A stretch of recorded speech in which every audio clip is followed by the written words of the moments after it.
Amis fermiers, amis fermières, bonjour, bienvenue à la ferme, bienvenue sur Cocotte TV. Aujourd'hui je vous présente un clavier qui nous provient de CM Storm. Il s'agit du dernier clavier que nous n'avions pas eu, le Quickfire XTI. Alors ce clavier, quand il est sorti, pour la petite histoire, il y a eu quelques jérémiades de la part de certains lecteurs et sur certains forums parce que CM Storm annonçait un clavier, comme vous le voyez, extrêmement sobre, hein, ça se voit de suite, il n'y a pas de fonctionnalité qui saute aux yeux de suite, qui semblait sur le papier relativement cher, 149 €. Effectivement c'est un prix. Mais vous allez le voir, à mon sens, ce clavier a quelques atouts dans son jeu, dans la mesure où, eh bien, le premier d'entre eux, c'est qu'il pose les bases d'une finition qui se rapproche clairement d'un acteur majeur qui se prénomme Duki.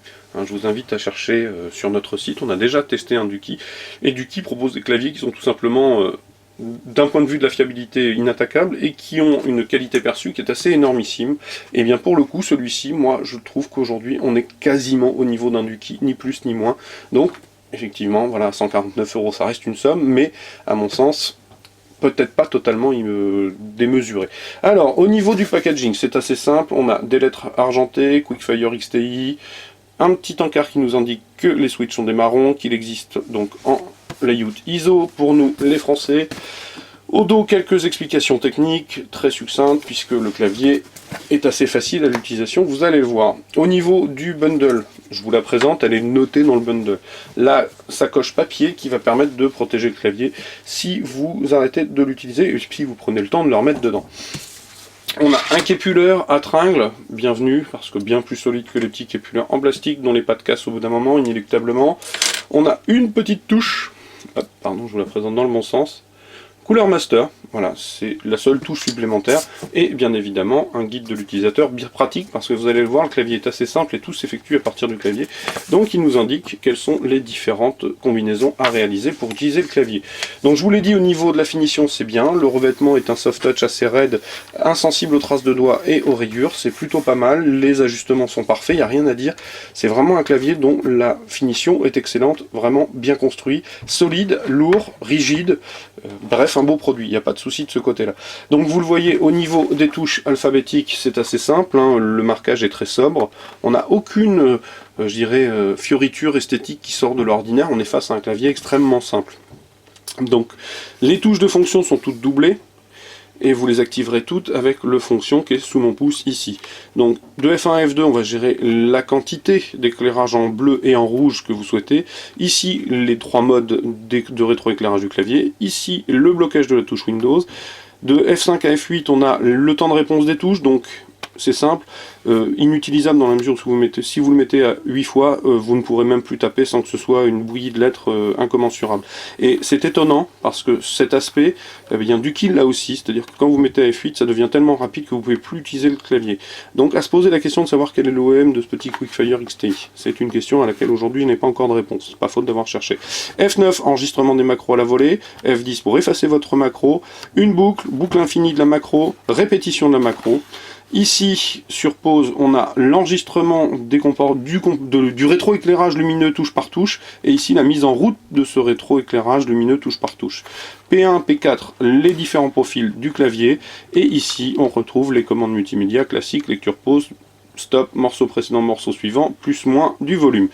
En retournant le clavier, on va trouver une autre partie de plastique, voilà, de bonne qualité, mais un peu plus sensible aux rayures. La preuve en est, c'est que je ne sais pas si vous le verrez au fond du logement, j'ai marqué en mettant le micro USB plaqué hors du câble gainé, et vous voyez, vous avez donc 3 possibilités de sortie. Il suffit de placer le câble assez gros, d'ailleurs il faut bien forcer pour que ça rentre. On a des patins, des pattes de surrévélation caoutchoutées, bref, un clavier assez sympathique. Alors, au niveau du rétroéclairage, je vais l'éteindre de suite pour que vous puissiez voir ce qu'il en est. On peut... Alors là, j'ai appuyé un petit peu partout, je l'avais pourtant paramétré pour avoir que... Voilà, plus de bleu, donc vous avez du rouge. Vous pouvez donc retirer le rouge et vous avez 5 niveaux d'intensité sur le rouge. Si vous ajoutez un petit peu de bleu, vous avez du rose, un peu plus rose, etc. Un peu plus rose encore. Hein, je suis désolé, les couleurs, c'est pas mon fort. Voilà, donc là, vous l'avez en rétroéclairage complet. Vous avez aussi un mode plus ou moins alternance de couleurs. Hein, oui, il va passer de bleu très clair à rouge, en revenant par le violet, etc. Toujours sur des nuances qui sont à l'origine bleu et rouge. Et là, on a un mode breezing. Là, vous avez le mode réactivité à la frappe. Voilà, plutôt sympathique. Et vous avez le dernier mode, extinction, qui n'en est à mon sens pas un. Donc je réallume tout ça.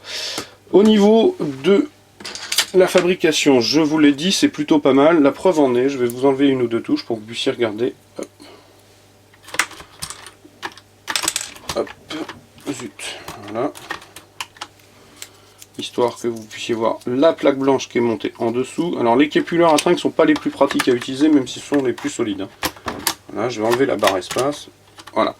Et je vais peut-être tout simplement couper le rétroéclairage, voilà, pour que vous puissiez voir un peu la façon dont c'est monté. On a donc une plaque d'habillage en blanc qui va permettre de refléter clairement le rétroéclairage, et c'est plutôt pas mal. Des switches donc brun, je vous l'ai dit, marron en l'occurrence, et des faux switches. En réalité, le clavier est bien construit, il n'y a pas de souci, je vous l'ai dit. Il est plutôt fonctionnel, il permet de tout faire. Alors certes, effectivement, il est un peu cher, 149 €, ça paraît être une somme assez importante. Maintenant, s'il tient dans le temps, c'est plutôt une bonne chose. Et fondamentalement, il n'a pas de défaut, excepté peut-être un tarif costaud. Et à mon sens, mais ça c'est la même chose, y compris chez Duki, les keycaps sont toujours en ABS, et ça à mon sens c'est un non-sens, parce que là vous le voyez, je l'ai déjà utilisé pour le taper, donc je l'ai pas utilisé très longtemps, et je sais pas si vous le voyez à la caméra, mais la barre espace est déjà lustrée à l'endroit de mon pouce, donc ça veut dire qu'elles se lustreront vraiment très vite. C'est le défaut de l'ABS, même si c'est tout doux, même si c'est agréable au toucher, il n'empêche que ce sont des qualités de plastique qui s'usent et qui se lustrent, ce qui n'est pas forcément très joli, alors qu'on aurait du PBT, ben, ça serait réglé, hein, c'est ce que j'ai mis, du PBT sur Novatouch. Pour le coup, on est sur un clavier quasi identique au Novatouch, si ce n'est qu'il est en MX Cherry marron ici, donc très confortable à la frappe, j'ai vraiment rien à lui reprocher, moi je l'ai trouvé excellentissime. Alors 149 €, je vous l'ai dit, ça semble à la fois cher et pas cher.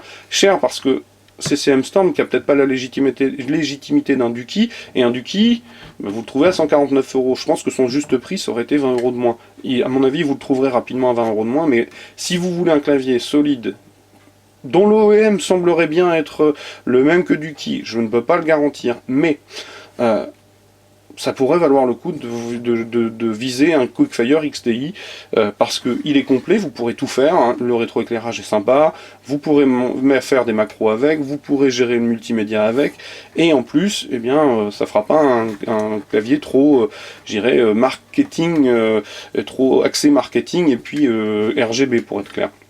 Donc voilà, il s'agissait du Quickfire XTI, je vous invite à venir lire le test écrit qui paraîtra très prochainement sur cocottland.com. Comme d'habitude, je vous souhaite une excellente journée, et comme d'habitude, je vous dis au revoir et à très bientôt.